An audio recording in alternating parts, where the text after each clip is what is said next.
You're listening to the Shit You Can't Make Up podcast, a conversation with friends, hosted by Marisol Sanchez.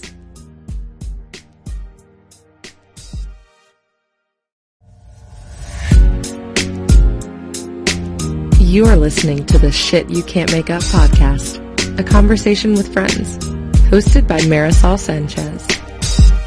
Hey guys, thanks for tuning in. And today I have a very special guest, Addie Sellers from Wilmington Matchmakers is joining me. Hello. You're beautiful, by the way. Well, you're gorgeous. Well, thank you. Not feeling it today, but I'll take it. Thank you for joining me. I'm really excited about this. I love your blog. Thank you. This week's blog is called, I know you haven't read it, it's hasn't been posted yet, but it's called Dante's 10th Circle of Hell, Tinder. Accurate. So I write this whole, what the last 5 years on what it's like dating in this new world. It's very different. Yeah, because I have the perspective of having been married for, 12 Right. years, and that we didn't have Tinder or Match.com or anything like Right. those. So, so it's a funny little write-up on that. I basically tell all the married readers, go hug your spouse really Yeah. tightly. And I tell the divorced readers, here's some lessons, life lessons I've learned. So I wanted you on this podcast because I want you have a matchmaking business. Right. And it's not like online dating. No, it's totally different. Tell me how you started. Well, I just felt like with social media and with online dating, it's convenient. And they say that we're also connected now more than we were before. But there is a huge disconnect when you're emailing back and forth and when you don't get that voice and you don't get the face-to-face. And then also, you want to date. So you're saying the best parts of you to see if that person puts their best foot forward and if you guys can have some sort of base for your relationship. Right. So what I do is I have interviews with people face-to-face, and I talk to them about all sorts of things. And what my goal is to find out what really makes up their values, what makes them work, and then setting them up with somebody that has those same values and that they're attracted to, so that there is no, tricking. There's no, well, I thought he was this way, but he wasn't. It's really, and there's no pressure. They're really open and honest with me because I'm not their date. Mm-hmm. So I kind of go on the first date for you. That's awesome.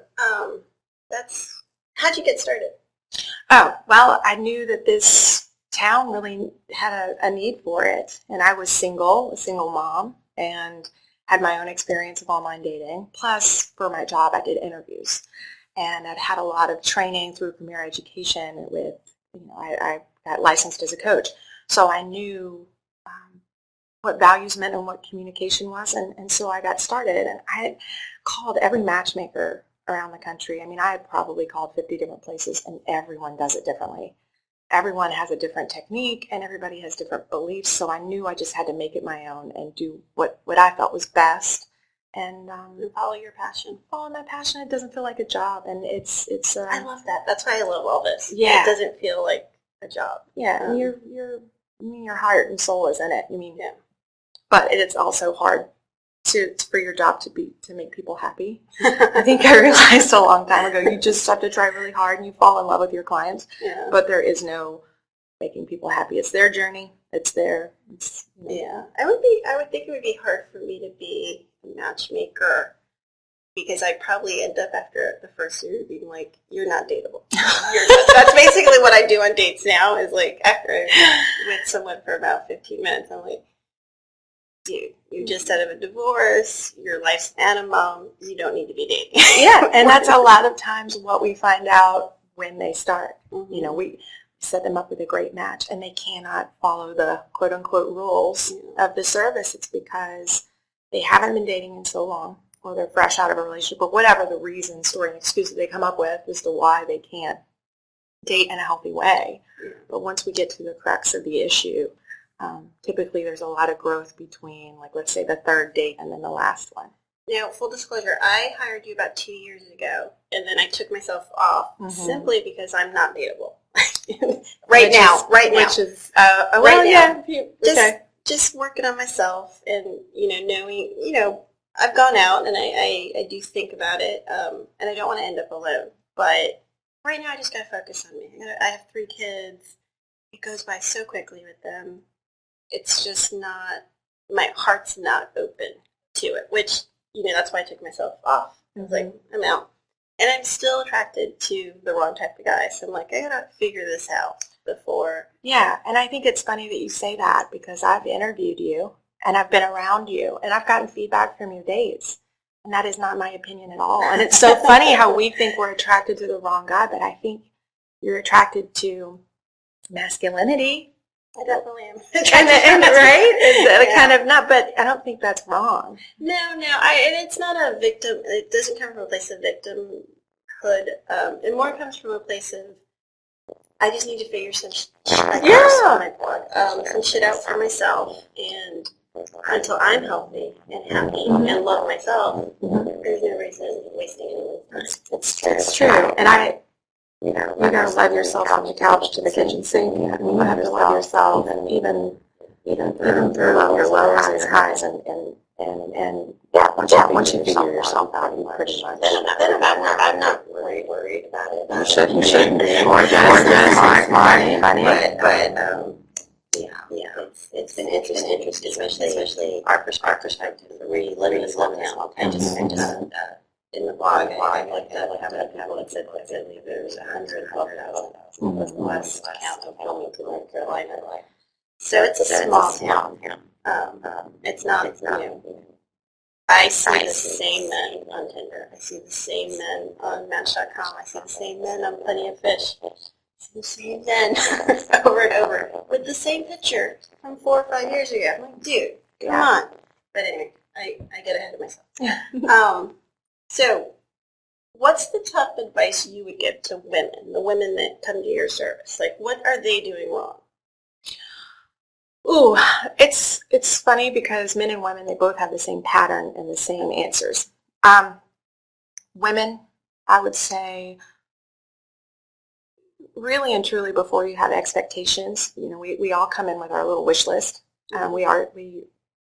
We have had experiences of dating, and not of it all is very positive.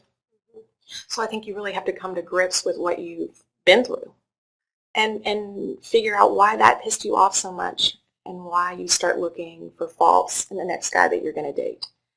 I think it clouds your judgment. I think it sets him up for failure. And a lot of communication is nonverbal. When you go in hesitant, like, is this guy going to be like the last one? Mm-hmm. He knows. He doesn't know exactly what is going on. He picks up on something. But he picks it. Yeah, definitely.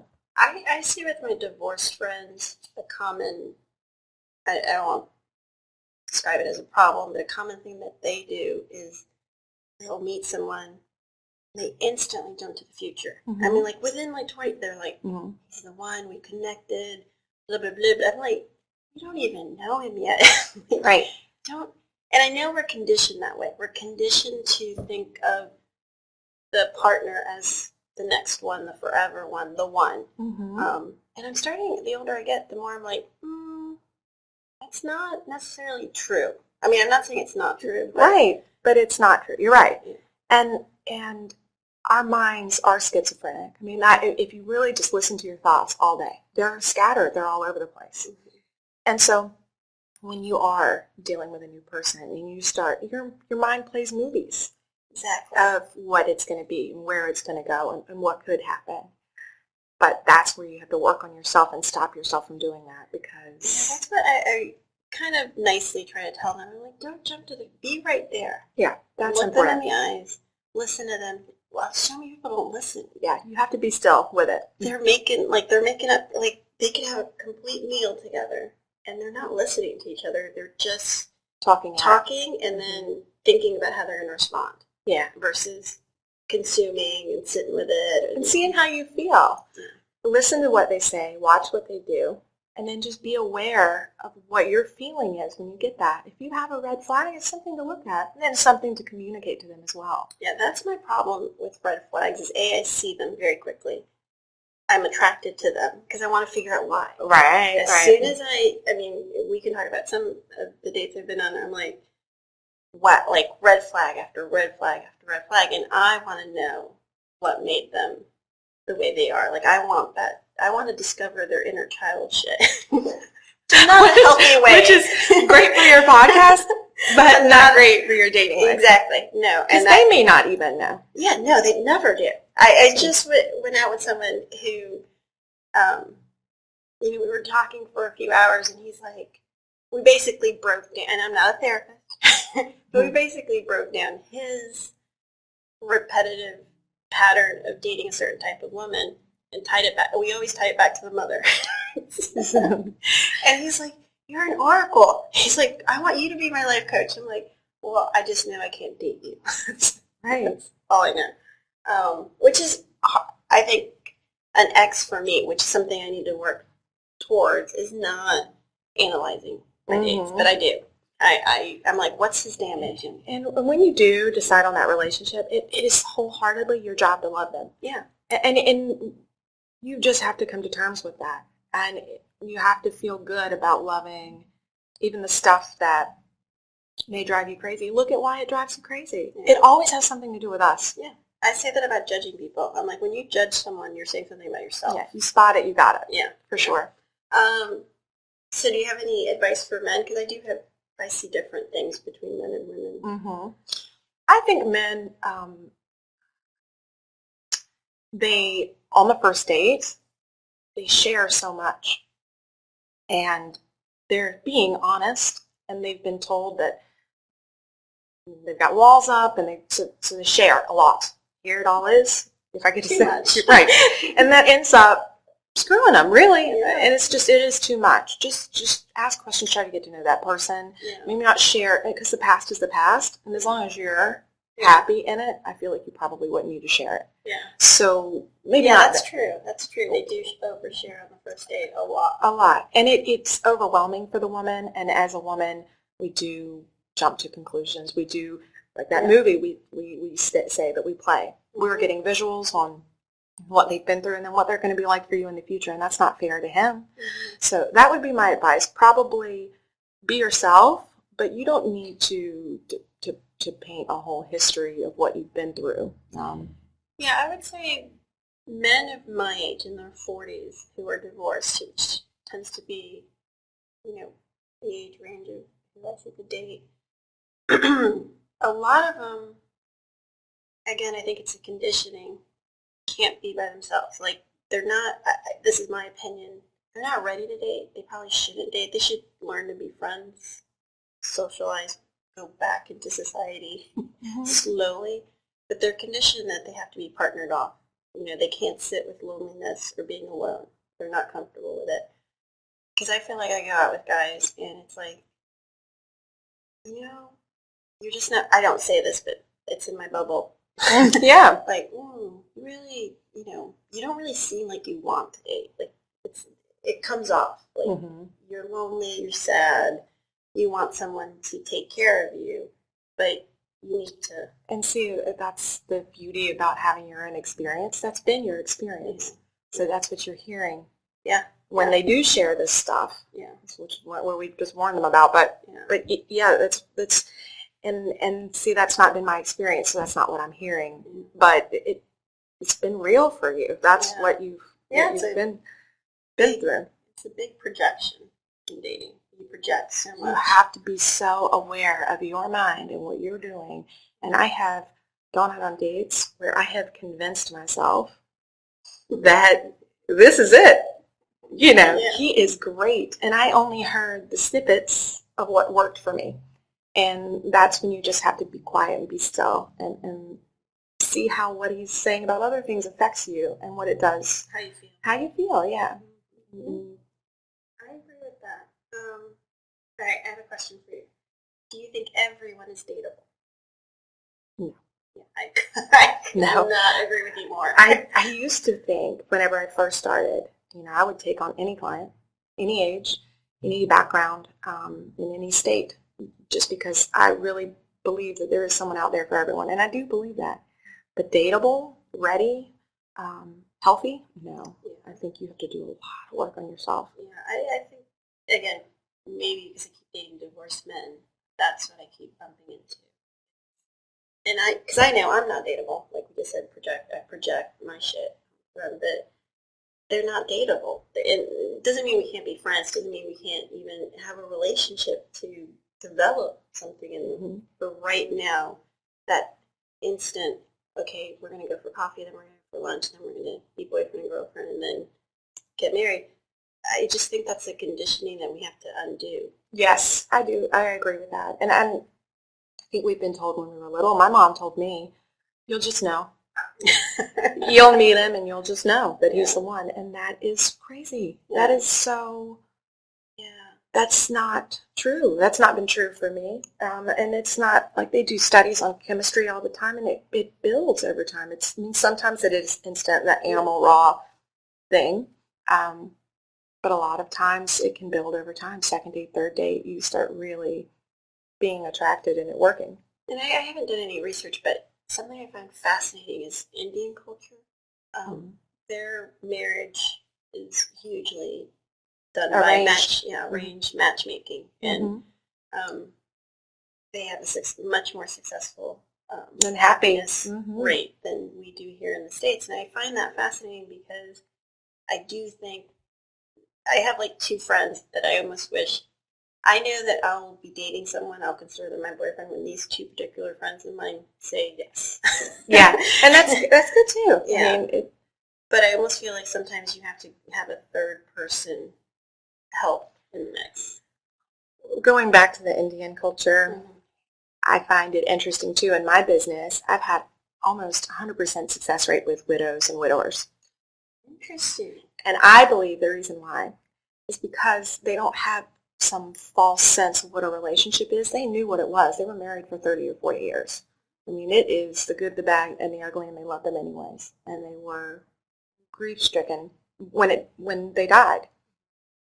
However, there's not that judgment. They know what a relationship is, and they're ready for it again. And they come to me on their own. It's not like I'm saying, hey, you need to go out on a date.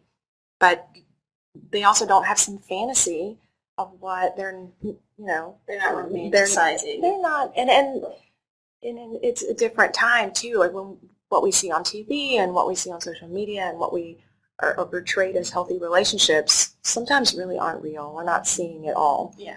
And I have to work on my relationship with my mother, and that's a God-given relationship. I have to work on that daily. So I can only imagine trying to meet a stranger with a different background and falling in love. Yeah. It's hard. It is. It's work, yeah. So I have found a lot with men when I go on dates with them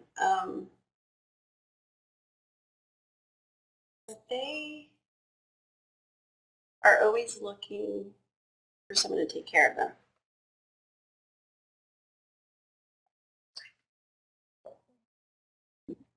We got interrupted. That's okay.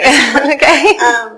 So I was saying something about you found that when you're on dates with them, that they. And I don't know if this is a cultural thing or not, but really want to let me know how successful they are, or like that they're the man. Yeah, I know I'm attracted to manly men, but the older I get, the more successful I am. Personally, the less I care if someone is. And I actually think that that's healthy, but I also think they reject that, though. And they might, but we've also taken their role away in so many ways, just being modern women. And it's nice to just let them have that. It doesn't mean that you can't say, and if he's not comfortable with that, then that might be something else that he needs to look at. Yeah, I've gotten that feedback a lot. Like, you're too independent.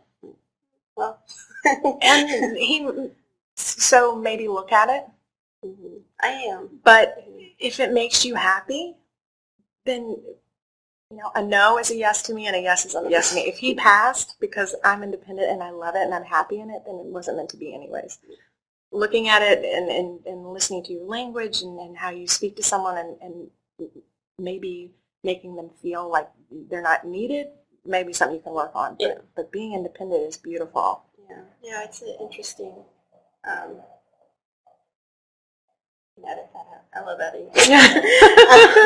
So let's wrap this up with, I'm sure you have gotta have some great shit you can't make up stories. I mean, I know you and I have one, but I don't know if we want to share it because it's too recent. It's too yeah, he might get really, and it's a confidential service, but I can tell you this one because I have so many that share with me in interviews that think that it's a special thing, like, oh, I didn't know she was bipolar, and then she jumped out of the car, and her family had to do an intervention. I mean, I've heard anything you can imagine. Yeah.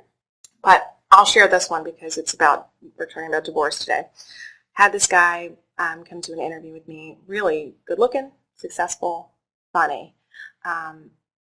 Was a little shell-shocked from his last relationship and had recently been through a divorce. And they literally went through a divorce and they got back together again. As a divorce couple. I mean, they really, really tried. They exhausted it. And so he went on 2 dates and it went great, but he had some stuff to work on. And so third date, I felt really good about it. He'd taken his feet back like a champ, ready to go. And I say, okay, this is so-and-so, went through all of her values. And like, she matches you perfectly, and you match her. I mean, she wants exactly the same thing, blah, blah, blah. And show you a picture, make sure you're attracted, but I'm pretty sure she's your type. It looked like I couldn't tell if he wanted to punch me or cry. I mean, when he looked at now think of all the people that are in the database. I mean, in his age range, I probably had 250 women to choose from. And he's staring at his ex-wife. He went, is this a joke? Like, oh my God. He said, well, I mean, I think you're really good at what you do because she was a good match for about 15 years. I got matched with my ex-husband on Match.com. Oh, the first week, I think we were both on it. We got matched. And we're like, what the hell? Yeah. That's funny. Yeah, I think I'm kind of I'm out off of Tinder, and I don't do blanket statements because I'll change my mind tomorrow. But I don't feel like I feel like it was an addiction of just getting like I didn't actually follow up with any of these gentlemen. It was just getting the matches. It was just like, what's the word I'm looking for? Validation. And I still got it, but it's not a viable way to date. And so I kind of in my blog just break down the different types of services, and but I just kind of feel like I'm done. I'm done with it. I still am on Bumble, and again, it's just I'm in the stacking lane picking up one of my kids, and I'm just swiping because I got addicted to the swipe. Like, oh, that's attractive. Oh, and then to see the validation when they match, it's like, oh, but I don't actually follow up, and or rarely do, and when I do, it's 100% been unsuccessful. And guys say all the time how rejected they feel because they'll get a match and they'll reach out and don't hear anything. Yeah. And I say, women sometimes really are on those things, but they aren't actively on them. I don't know how to It's just like the selfie generation kind of thing. It's just validation of, hey, my picture looks good. Which is sad. And not something I'm particularly proud of, but when I sit back and think about it and why I'm still doing it or why I'm on it, yeah, that's what it is. It's completely honest with yourself. You're working on yourself. And I do have something to say about those dating sites, though. And it's because I recently, in this last year, figured out the algorithm. It was explained to me. And whenever they ask you all these questions on Match.com, eHarmony, all those sites. And eHarmony's the worst. Yeah. It takes 8 hours to take that. Right. It takes forever, and you fill in these paragraphs and you do all this stuff, and then they come up with matches, and they don't match you. They don't match. They'll have kids when you say you don't want somebody with kids, or they'll be a smoker or a drinker, whatever it may be. And I don't understand how that's possible, and you keep getting the same people, and they'll be 100 miles away. And I don't understand how. So they base your matches, your criteria, on how you answer the question, not what you're saying. You would be better off pasting your resume. It wouldn't make any sense to the person reading it, but your matches would be higher quality because of the way that you're answering the questions, not exactly what you're saying. Yeah. It's the verbiage that you use. And I thought that was kind of cool because you can play with it. Yeah, especially in a small town, because it's a different experience for if you live in a big city versus a small town like Wilmington. It makes no sense. I get matched with Myrtle Beach, and I'll say I don't want anyone 50 miles away. It doesn't matter. that's who I get matched with. But anyway, thank you so much for coming. I'm sure we're going to do this again. Oh, yeah, it's been so much fun. Dating is a big topic I talk about. So I will call on you the next time. I love you so much. Thank you for your time. Thank you.